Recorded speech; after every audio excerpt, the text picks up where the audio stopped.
ಇವತ್ತು ರಾಜ್ಯ ರಾಜಕೀಯದಲ್ಲಿ ವೀಕ್ಷಕರೇ ಬೆಳಗ್ಗೆ ಎದ್ರೆ ಸಾಕು ಸಿಎಂ ಬದಲಾವಣೆಯದ್ದೇ ಕೂಗು. ಇದಕ್ಕೆಲ್ಲ ಚರ್ಚೆಗಳಿಗೆ ಕಾರಣವಾಗಿದ್ದು ಅನೇಕ ಕಾಂಗ್ರೆಸ್ನ ಶಾಸಕರು ಕೊಟ್ಟಂತ ಹೇಳಿಕೆಗಳು ಇರಲಿ. ಆದ್ರೆ ಸಿದ್ದರಾಮಯ್ಯ ಅವರು ಒಂದು ಶರವನ್ನ ಬರೆದ್ರು, 5 ವರ್ಷ ನಾನೇ ಸಿಎಂ ಆಗಿರ್ತೀನಿ ಅಂತೇಳಿ. ಆ ರೀತಿಯಾಗಿ ಹೇಳಿಕೆಯನ್ನ ಕೊಡೋದ್ರ ಹಿಂದೆ ಒಂದು ಬಲವಾದ ಅರ್ಥ ಇದೆ. ಮತ್ತೊಂದು ಕಡೆ ಡಿಕೆ ಶಿವಕುಮಾರ್ ಅವರು ಒಲ್ಲದ ಮನಸ್ಸಿನಿಂದಲೇ ಅದನ್ನ ಒಪ್ಪಿಕೊಂಡಿರಬಹುದು. ಆದ್ರೆ ಕನಕಪುರ ಬಂಡೆ ತಮ್ಮ ಮನದ ಮಾತನ್ನ ಜಗತ್ತಿನ ಮುಂದಿಡೋದನ್ನ ಮಾತ್ರ ಬಿಡ್ತಾ ಇಲ್ಲ. ನೋಡಿ, ಸಿಎಂ ಸಿದ್ದರಾಮಯ್ಯ ಅವರು ಕೊಟ್ಟಂತ ಹೇಳಿಕೆ ಯಾವ ಸಂದರ್ಭದಲ್ಲಿ ಗೊತ್ತಾ? ರಾಜ್ಯ ಕಾಂಗ್ರೆಸ್ ಉಸ್ತುವಾರಿ ಸುರ್ಜೇವಾಲಾ ಅವರು ರಾಜ್ಯಕ್ಕೆ ಆಗಮಿಸ್ತಾರೆ. ಶಾಸಕರನ್ನ ಕರೆಸಿ 1-to-1 ಮೀಟಿಂಗ್ ಅನ್ನ ಮಾಡ್ತಾರೆ. ಅಲ್ಲೇ ಇರೋದು ವಿಚಾರ. ಏನ್ ಸಂದೇಶ ಕೊಟ್ರು? ಸಿದ್ದರಾಮಯ್ಯ ಅವರನ್ನ ಬದಿಗಿಟ್ಟು ಇವರು ಮೀಟಿಂಗ್ ಮಾಡುವಂತ ಅವಶ್ಯಕತೆ ಏನಿತ್ತು? ಶಾಸಕರ ಅಭಿಪ್ರಾಯವನ್ನ ಸಂಗ್ರಹಿಸೋದು ಕಾರಣಗಳೇನಿತ್ತು? CLP ನಾಯಕ ಅಂತಿದ್ರಲ್ವಾ, ಅವರನ್ನ ಬದಿಗಿಟ್ಟು ಅವರು ಮೀಟಿಂಗ್ ಮಾಡ್ತಾ ಇದ್ರು. ಈ ಕಾರಣಕ್ಕೋಸ್ಕರ ಅವರು ಹೈಕಮಾಂಡ್ಗೆ ಸಂದೇಶವನ್ನ ಕೊಟ್ರು, ನಾನೇ ಮುಂದಿನ 5 ವರ್ಷ ಅಂತೇಳಿ. ರಾಜ್ಯದ ಜನರಿಗಲ್ಲ, ಅಥವಾ ಬಿಜೆಪಿಯವ್ರಿಗಲ್ಲ, ಅಥವಾ ಕಾಂಗ್ರೆಸ್ನವ್ರಿಗಲ್ಲ, ಕಾಂಗ್ರೆಸ್ ಹೈಕಮಾಂಡ್ಗೆ ಆ ಸಂದೇಶವನ್ನ ಕೊಟ್ರು ಅನ್ನೋದು ಇವತ್ತು ರಾಜಕೀಯ ವಿಶ್ಲೇಷಕರು ವಿಶ್ಲೇಷಣೆಯನ್ನ ಮಾಡ್ತಿದ್ದಾರೆ. ಒಂದು ವರದಿ ಇದೆ, ನೋಡ್ಕೊಂಬ.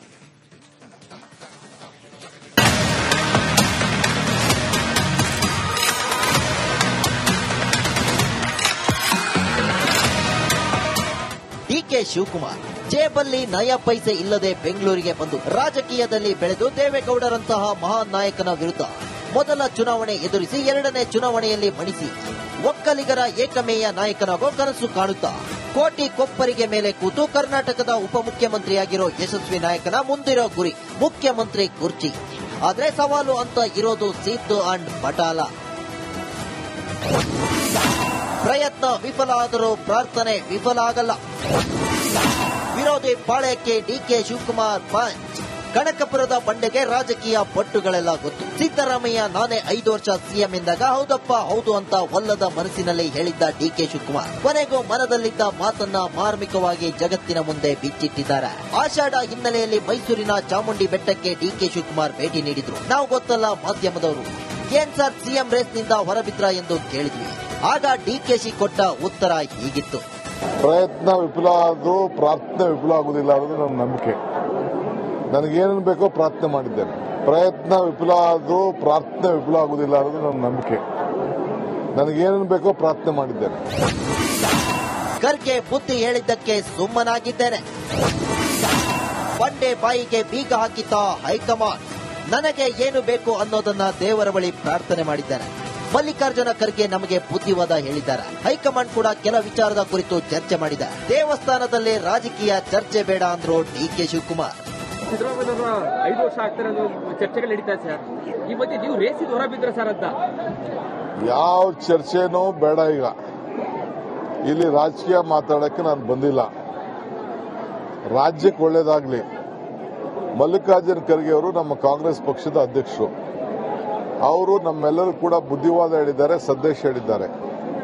ಅವ್ರ ಮಾತಿನಲ್ಲಿ ನಾವು ನಡ್ಕೊಂಡು ನಾವು ಎಲ್ಲರೂ ಸೇರಿ ಒಟ್ಟಿಗೆ ಕೆಲಸ ಮಾಡೋಣ. ಏನೇ ಇರಲಿ, ಡಿಕೆ ಶಿವಕುಮಾರ್ ಬುದ್ಧಿವಂತ ನಾಯಕ. ಶಾಸಕನಾಗೋಕೆ 5 ವರ್ಷ ಕಾದು ದೇವೇಗೌಡರನ್ನೇ ಮಣಿಸಿದವರು. 5 ವರ್ಷ ಕಾದು ಸಿಎಂ ಆಗಬಹುದಲ್ಲ ಅಂದುಕೊಂಡಿದ್ದರು ಅಚ್ಚರಿ ಇಲ್ಲ. ವಿನೋದ್ ಪಡುವಾರಳ್ಳಿ, ರಿಪಬ್ಲಿಕ್ ಕನ್ನಡ, ಮೈಸೂರು.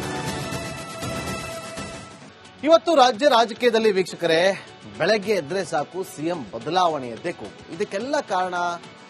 ಇದಕ್ಕೆಲ್ಲ ಚರ್ಚೆಗಳಿಗೆ ಕಾರಣವಾಗಿದ್ದು ಅನೇಕ ಕಾಂಗ್ರೆಸ್ನ ಶಾಸಕರು ಕೊಟ್ಟಂತ ಹೇಳಿಕೆಗಳು ಇರಲಿ. ಆದ್ರೆ ಸಿದ್ದರಾಮಯ್ಯ ಅವರು ಒಂದು ಶರವನ್ನ ಬರೆದ್ರು, 5 ವರ್ಷ ನಾನೇ ಸಿಎಂ ಆಗಿರ್ತೀನಿ ಅಂತೇಳಿ. ಆ ರೀತಿಯಾಗಿ ಹೇಳಿಕೆಯನ್ನ ಕೊಡೋದ್ರ ಹಿಂದೆ ಒಂದು ಬಲವಾದ ಅರ್ಥ ಇದೆ. ಮತ್ತೊಂದು ಕಡೆ ಡಿಕೆ ಶಿವಕುಮಾರ್ ಅವರು ಒಲ್ಲದ ಮನಸ್ಸಿನಿಂದಲೇ ಅದನ್ನ ಒಪ್ಪಿಕೊಂಡಿರಬಹುದು. ಆದ್ರೆ ಕನಕಪುರ ಬಂಡೆ ತಮ್ಮ ಮನದ ಮಾತನ್ನ ಜಗತ್ತಿನ ಮುಂದಿಡೋದನ್ನ ಮಾತ್ರ ಬಿಡ್ತಾ ಇಲ್ಲ. ನೋಡಿ, ಸಿಎಂ ಸಿದ್ದರಾಮಯ್ಯ ಅವರು ಕೊಟ್ಟಂತ ಹೇಳಿಕೆ ಯಾವ ಸಂದರ್ಭದಲ್ಲಿ ಗೊತ್ತಾ? ರಾಜ್ಯ ಕಾಂಗ್ರೆಸ್ ಉಸ್ತುವಾರಿ ಸುರ್ಜೇವಾಲಾ ಅವರು ರಾಜ್ಯಕ್ಕೆ ಆಗಮಿಸ್ತಾರೆ. ಶಾಸಕರನ್ನ ಕರೆಸಿ 1-to-1 ಮೀಟಿಂಗ್ ಅನ್ನ ಮಾಡ್ತಾರೆ. ಅಲ್ಲೇ ಇರೋದು ವಿಚಾರ. ಏನ್ ಸಂದೇಶ ಕೊಟ್ರು? ಸಿದ್ದರಾಮಯ್ಯ ಅವರನ್ನ ಬದಿಗಿಟ್ಟು ಇವರು ಮೀಟಿಂಗ್ ಮಾಡುವಂತ ಅವಶ್ಯಕತೆ ಏನಿತ್ತು? ಶಾಸಕರ ಅಭಿಪ್ರಾಯವನ್ನ ಸಂಗ್ರಹಿಸೋದು ಕಾರಣಗಳೇನಿತ್ತು? CLP ನಾಯಕ ಅಂತಿದ್ರಲ್ವಾ, ಅವರನ್ನ ಬದಿಗಿಟ್ಟು ಅವರು ಮೀಟಿಂಗ್ ಮಾಡ್ತಾ ಇದ್ರು. ಈ ಕಾರಣಕ್ಕೋಸ್ಕರ ಅವರು ಹೈಕಮಾಂಡ್ಗೆ ಸಂದೇಶವನ್ನ ಕೊಟ್ಟರು, ನಾನೇ ಮುಂದಿನ 5 ವರ್ಷ ಅಂತೇಳಿ. ರಾಜ್ಯದ ಜನರಿಗಲ್ಲ, ಅಥವಾ ಬಿಜೆಪಿಯವ್ರಿಗಲ್ಲ, ಅಥವಾ ಕಾಂಗ್ರೆಸ್ನವ್ರಿಗಲ್ಲ, ಕಾಂಗ್ರೆಸ್ ಹೈಕಮಾಂಡ್ಗೆ ಆ ಸಂದೇಶವನ್ನ ಕೊಟ್ಟರು ಅನ್ನೋದು ಇವತ್ತು ರಾಜಕೀಯ ವಿಶ್ಲೇಷಕರು ವಿಶ್ಲೇಷಣೆಯನ್ನ ಮಾಡ್ತಿದ್ದಾರೆ. ಒಂದು ವರದಿ ಇದೆ, ನೋಡ್ಕೊಂಬ.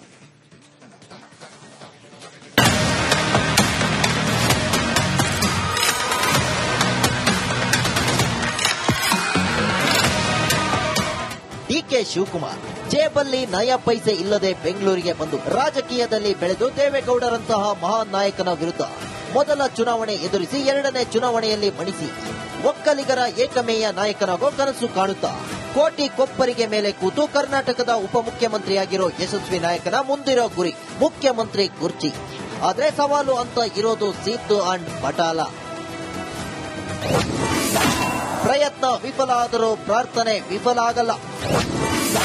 ವಿರೋಧಿ ಪಾಳ್ಯಕ್ಕೆ ಡಿಕೆ ಶಿವಕುಮಾರ್ ಪಂಚ್. ಕನಕಪುರದ ಬಂಡೆಗೆ ರಾಜಕೀಯ ಪಟ್ಟುಗಳೆಲ್ಲ ಗೊತ್ತು. ಸಿದ್ದರಾಮಯ್ಯ ನಾನೇ 5 ವರ್ಷ ಸಿಎಂ ಎಂದಾಗ ಹೌದಪ್ಪ ಹೌದು ಅಂತ ಒಲ್ಲದ ಮನಸ್ಸಿನಲ್ಲಿ ಹೇಳಿದ್ದ ಡಿಕೆ ಶಿವಕುಮಾರ್ ಕೊನೆಗೂ ಮನದಲ್ಲಿದ್ದ ಮಾತನ್ನ ಮಾರ್ಮಿಕವಾಗಿ ಜಗತ್ತಿನ ಮುಂದೆ ಬಿಚ್ಚಿಟ್ಟಿದ್ದಾರೆ. ಆಷಾಢ ಹಿನ್ನೆಲೆಯಲ್ಲಿ ಮೈಸೂರಿನ ಚಾಮುಂಡಿ ಬೆಟ್ಟಕ್ಕೆ ಡಿಕೆ ಶಿವಕುಮಾರ್ ಭೇಟಿ ನೀಡಿದ್ರು. ನಾವು ಗೊತ್ತಲ್ಲ ಮಾಧ್ಯಮದವರು, ಏನ್ ಸರ್ ಸಿಎಂ ರೇಸ್ನಿಂದ ಹೊರಬಿದ್ರ ಎಂದು ಕೇಳಿದ್ವಿ. ಆಗ ಡಿಕೆಶಿ ಕೊಟ್ಟ ಉತ್ತರ ಹೀಗಿತ್ತು: ಪ್ರಯತ್ನ ವಿಫಲ ಆದ್ರೂ ಪ್ರಾರ್ಥನೆ ವಿಫಲ ಆಗುದಿಲ್ಲ ಅನ್ನೋದು ನನ್ನ ನಂಬಿಕೆ. ನನಗೇನೇನು ಬೇಕೋ ಪ್ರಾರ್ಥನೆ ಮಾಡಿದ್ದೇನೆ. ಪ್ರಯತ್ನ ವಿಫಲ ಆದ್ರೂ ಪ್ರಾರ್ಥನೆ ವಿಫಲ ಆಗುದಿಲ್ಲ ಅನ್ನೋದು ನನ್ನ ನಂಬಿಕೆ. ನನಗೇನೇನು ಬೇಕೋ ಪ್ರಾರ್ಥನೆ ಮಾಡಿದ್ದೇನೆ.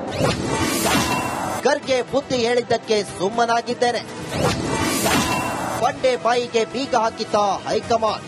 ನನಗೆ ಏನು ಬೇಕು ಅನ್ನೋದನ್ನ ದೇವರ ಬಳಿ ಪ್ರಾರ್ಥನೆ ಮಾಡಿದ್ದಾರೆ. ಮಲ್ಲಿಕಾರ್ಜುನ ಖರ್ಗೆ ನಮಗೆ ಬುದ್ಧಿವಾದ ಹೇಳಿದ್ದಾರೆ. ಹೈಕಮಾಂಡ್ ಕೂಡ ಕೆಲ ವಿಚಾರದ ಕುರಿತು ಚರ್ಚೆ ಮಾಡಿದೆ. ದೇವಸ್ಥಾನದಲ್ಲಿ ರಾಜಕೀಯ ಚರ್ಚೆ ಬೇಡ ಅಂದ್ರು ಡಿಕೆ ಶಿವಕುಮಾರ್. ಸಿದ್ದರಾಮಯ್ಯ 5 ವರ್ಷ ಆಗ್ತಾರೆ ಅನ್ನೋ ಚರ್ಚೆಗಳು ನಡೀತಾ ಸರ್. ಈ ಮಧ್ಯೆ ನೀವು ರೇಸಿಗೆ ಹೊರ ಬಿದ್ರ ಸರ್ ಅಂತ. ಯಾವ ಚರ್ಚೆನೂ ಬೇಡ. ಈಗ ಇಲ್ಲಿ ರಾಜಕೀಯ ಮಾತಾಡಕ್ಕೆ ನಾನು ಬಂದಿಲ್ಲ. ರಾಜ್ಯಕ್ಕೆ ಒಳ್ಳೇದಾಗ್ಲಿ. ಮಲ್ಲಿಕಾರ್ಜುನ ಖರ್ಗೆ ಅವರು ನಮ್ಮ ಕಾಂಗ್ರೆಸ್ ಪಕ್ಷದ ಅಧ್ಯಕ್ಷರು. ಅವರು ನಮ್ಮೆಲ್ಲರೂ ಕೂಡ ಬುದ್ಧಿವಾದ ಹೇಳಿದ್ದಾರೆ, ಸಂದೇಶ ಹೇಳಿದ್ದಾರೆ. ಅವ್ರ ಮಾತಿನಲ್ಲಿ ನಾವು ನಡ್ಕೊಂಡು ನಾವು ಎಲ್ಲರೂ ಸೇರಿ ಒಟ್ಟಿಗೆ ಕೆಲಸ ಮಾಡೋಣ. ಏನೇ ಇರಲಿ, ಡಿಕೆ ಶಿವಕುಮಾರ್ ಬುದ್ಧಿವಂತ ನಾಯಕ. ಶಾಸಕನಾಗೋಕೆ 5 ವರ್ಷ ಕಾದು ದೇವೇಗೌಡರನ್ನೇ ಮಣಿಸಿದವರು. 5 ವರ್ಷ ಕಾದು ಸಿಎಂ ಆಗಬಹುದಲ್ಲ ಅಂದುಕೊಂಡಿದ್ದರು ಅಚ್ಚರಿ ಇಲ್ಲ. ವಿನೋದ್ ಪಡುವಾರಳ್ಳಿ, ರಿಪಬ್ಲಿಕ್ ಕನ್ನಡ, ಮೈಸೂರು. ಇವತ್ತು ರಾಜ್ಯ ರಾಜಕೀಯದಲ್ಲಿ ವೀಕ್ಷಕರೇ, ಬೆಳಗ್ಗೆ ಎದ್ರೆ ಸಾಕು ಸಿಎಂ ಬದಲಾವಣೆಯದ್ದೇ ಕೂಗು. ಇದಕ್ಕೆಲ್ಲ ಚರ್ಚೆಗಳಿಗೆ ಕಾರಣವಾಗಿದ್ದು ಅನೇಕ ಕಾಂಗ್ರೆಸ್ನ ಶಾಸಕರು ಕೊಟ್ಟಂತ ಹೇಳಿಕೆಗಳು ಇರಲಿ. ಆದ್ರೆ ಸಿದ್ದರಾಮಯ್ಯ ಅವರು ಒಂದು ಶರವನ್ನ ಬರೆದ್ರು, 5 ವರ್ಷ ನಾನೇ ಸಿಎಂ ಆಗಿರ್ತೀನಿ ಅಂತೇಳಿ. ಆ ರೀತಿಯಾಗಿ ಹೇಳಿಕೆಯನ್ನ ಕೊಡೋದ್ರ ಹಿಂದೆ ಒಂದು ಬಲವಾದ ಅರ್ಥ ಇದೆ. ಮತ್ತೊಂದು ಕಡೆ ಡಿಕೆ ಶಿವಕುಮಾರ್ ಅವರು ಒಲ್ಲದ ಮನಸ್ಸಿನಿಂದಲೇ ಅದನ್ನ ಒಪ್ಪಿಕೊಂಡಿರಬಹುದು. ಆದ್ರೆ ಕನಕಪುರ ಬಂಡೆ ತಮ್ಮ ಮನದ ಮಾತನ್ನ ಜಗತ್ತಿನ ಮುಂದಿಡೋದನ್ನ ಮಾತ್ರ ಬಿಡ್ತಾ ಇಲ್ಲ. ನೋಡಿ, ಸಿಎಂ ಸಿದ್ದರಾಮಯ್ಯ ಅವರು ಕೊಟ್ಟಂತ ಹೇಳಿಕೆ ಯಾವ ಸಂದರ್ಭದಲ್ಲಿ ಗೊತ್ತಾ? ರಾಜ್ಯ ಕಾಂಗ್ರೆಸ್ ಉಸ್ತುವಾರಿ ಸುರ್ಜೇವಾಲಾ ಅವರು ರಾಜ್ಯಕ್ಕೆ ಆಗಮಿಸ್ತಾರೆ. ಶಾಸಕರನ್ನ ಕರೆಸಿ 1-to-1 ಮೀಟಿಂಗ್ ಅನ್ನ ಮಾಡ್ತಾರೆ. ಅಲ್ಲೇ ಇರೋದು ವಿಚಾರ. ಏನ್ ಸಂದೇಶ ಕೊಟ್ರು? ಸಿದ್ದರಾಮಯ್ಯ ಅವರನ್ನ ಬದಿಗಿಟ್ಟು ಇವರು ಮೀಟಿಂಗ್ ಮಾಡುವಂತ ಅವಶ್ಯಕತೆ ಏನಿತ್ತು? ಶಾಸಕರ ಅಭಿಪ್ರಾಯವನ್ನ ಸಂಗ್ರಹಿಸೋದು ಕಾರಣಗಳೇನಿತ್ತು? ಸಿಎಲ್ಪಿ ನಾಯಕ ಅಂತಿದ್ರಲ್ವಾ, ಅವರನ್ನ ಬದಿಗಿಟ್ಟು ಅವರು ಮೀಟಿಂಗ್ ಮಾಡ್ತಾ ಇದ್ರು. ಈ ಕಾರಣಕ್ಕೋಸ್ಕರ ಅವರು ಹೈಕಮಾಂಡ್ಗೆ ಸಂದೇಶವನ್ನ ಕೊಟ್ಟರು, ನಾನೇ ಮುಂದಿನ 5 ವರ್ಷ ಅಂತೇಳಿ. ರಾಜ್ಯದ ಜನರಿಗಲ್ಲ, ಅಥವಾ ಬಿಜೆಪಿಯವ್ರಿಗಲ್ಲ, ಅಥವಾ ಕಾಂಗ್ರೆಸ್ನವ್ರಿಗಲ್ಲ, ಕಾಂಗ್ರೆಸ್ ಹೈಕಮಾಂಡ್ಗೆ ಆ ಸಂದೇಶವನ್ನ ಕೊಟ್ಟರು ಅನ್ನೋದು ಇವತ್ತು ರಾಜಕೀಯ ವಿಶ್ಲೇಷಕರು ವಿಶ್ಲೇಷಣೆಯನ್ನ ಮಾಡ್ತಿದ್ದಾರೆ. ಒಂದು ವರದಿ ಇದೆ, ನೋಡ್ಕೊಂಬ.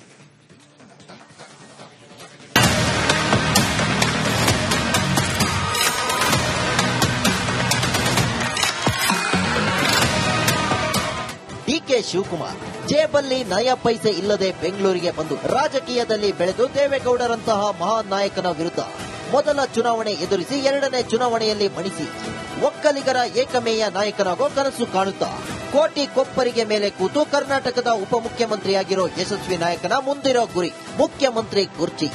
ಆದ್ರೆ ಸವಾಲು ಅಂತ ಇರೋದು ಸೀತು ಅಂಡ್ ಪಟಾಲ. ಪ್ರಯತ್ನ ವಿಫಲ ಆದರೂ ಪ್ರಾರ್ಥನೆ ವಿಫಲ ಆಗಲ್ಲ. ವಿರೋಧಿ ಪಾಳ್ಯಕ್ಕೆ ಡಿಕೆ ಶಿವಕುಮಾರ್ ಪಂಚ್. ಕನಕಪುರದ ಬಂಡೆಗೆ ರಾಜಕೀಯ ಪಟ್ಟುಗಳೆಲ್ಲ ಗೊತ್ತು. ಸಿದ್ದರಾಮಯ್ಯ ನಾನೇ 5 ವರ್ಷ ಸಿಎಂ ಎಂದಾಗ ಹೌದಪ್ಪ ಹೌದು ಅಂತ ಒಲ್ಲದ ಮನಸ್ಸಿನಲ್ಲಿ ಹೇಳಿದ್ದ ಡಿಕೆ ಶಿವಕುಮಾರ್ ಕೊನೆಗೂ ಮನದಲ್ಲಿದ್ದ ಮಾತನ್ನ ಮಾರ್ಮಿಕವಾಗಿ ಜಗತ್ತಿನ ಮುಂದೆ ಬಿಚ್ಚಿಟ್ಟಿದ್ದಾರೆ.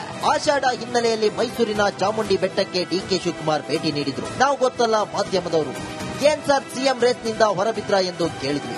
ಆಗ ಡಿಕೆಶಿ ಕೊಟ್ಟ ಉತ್ತರ ಹೀಗಿತ್ತು: ಪ್ರಯತ್ನ ವಿಫಲ ಆದ್ರೂ ಪ್ರಾರ್ಥನೆ ವಿಫಲ ಆಗುದಿಲ್ಲ ಅನ್ನೋದು ನನ್ನ ನಂಬಿಕೆ. ನನಗೇನೇನು ಬೇಕೋ ಪ್ರಾರ್ಥನೆ ಮಾಡಿದ್ದೇನೆ. ಪ್ರಯತ್ನ ವಿಫಲ ಆದ್ರೂ ಪ್ರಾರ್ಥನೆ ವಿಫಲ ಆಗುದಿಲ್ಲ ಅನ್ನೋದು ನನ್ನ ನಂಬಿಕೆ. ನನಗೇನೇನು ಬೇಕೋ ಪ್ರಾರ್ಥನೆ ಮಾಡಿದ್ದೇನೆ. ಖರ್ಗೆ ಬುದ್ಧಿ ಹೇಳಿದ್ದಕ್ಕೆ ಸುಮ್ಮನಾಗಿದ್ದೇನೆ. ಬಂಡೆ ಬಾಯಿಗೆ ಬೀಗ ಹಾಕಿತ ಹೈಕಮಾಂಡ್. ನನಗೆ ಏನು ಬೇಕು ಅನ್ನೋದನ್ನ ದೇವರ ಬಳಿ ಪ್ರಾರ್ಥನೆ ಮಾಡಿದ್ದಾರೆ. ಮಲ್ಲಿಕಾರ್ಜುನ ಖರ್ಗೆ ನಮಗೆ ಬುದ್ಧಿವಾದ ಹೇಳಿದ್ದಾರೆ. ಹೈಕಮಾಂಡ್ ಕೂಡ ಕೆಲ ವಿಚಾರದ ಕುರಿತು ಚರ್ಚೆ ಮಾಡಿದ. ದೇವಸ್ಥಾನದಲ್ಲೇ ರಾಜಕೀಯ ಚರ್ಚೆ ಬೇಡ ಅಂದ್ರು ಡಿಕೆ ಶಿವಕುಮಾರ್. ಸಿದ್ದರಾಮಯ್ಯ 5 ವರ್ಷ ಆಗ್ತಾರೆ ಅನ್ನೋ ಚರ್ಚೆಗಳು ನಡೀತಾ ಸರ್. ಈ ಮಧ್ಯೆ ನೀವು ರೇಸಿಗೆ ಹೊರ ಬಿದ್ರ ಸರ್ ಅಂತ. ಯಾವ ಚರ್ಚೆನೂ ಬೇಡ. ಈಗ ಇಲ್ಲಿ ರಾಜಕೀಯ ಮಾತಾಡಕ್ಕೆ ನಾನು ಬಂದಿಲ್ಲ. ರಾಜ್ಯಕ್ಕೆ ಒಳ್ಳೇದಾಗ್ಲಿ. ಮಲ್ಲಿಕಾರ್ಜುನ ಖರ್ಗೆ ಅವರು ನಮ್ಮ ಕಾಂಗ್ರೆಸ್ ಪಕ್ಷದ ಅಧ್ಯಕ್ಷರು. ಅವರು ನಮ್ಮೆಲ್ಲರೂ ಕೂಡ ಬುದ್ಧಿವಾದ ಹೇಳಿದ್ದಾರೆ, ಸಂದೇಶ ಹೇಳಿದ್ದಾರೆ. ಅವ್ರ ಮಾತಲ್ಲಿ ನಾವು ನಡ್ಕೊಂಡು ನಾವು ಎಲ್ಲರೂ ಸೇರಿ ಒಟ್ಟಿಗೆ ಕೆಲಸ ಮಾಡೋಣ. ಏನೇ ಇರಲಿ, ಡಿಕೆ ಶಿವಕುಮಾರ್ ಬುದ್ಧಿವಂತ ನಾಯಕ. ಶಾಸಕನಾಗೋಕೆ 5 ವರ್ಷ ಕಾದು ದೇವೇಗೌಡರನ್ನೇ ಮಣಿಸಿದವರು. 5 ವರ್ಷ ಕಾದು ಸಿಎಂ ಆಗಬಹುದಲ್ಲ ಅಂದುಕೊಂಡಿದ್ದರು, ಅಚ್ಚರಿ ಇಲ್ಲ. ವಿನೋದ್ ಪಡುವಾರಳ್ಳಿ, ರಿಪಬ್ಲಿಕ್ ಕನ್ನಡ, ಮೈಸೂರು.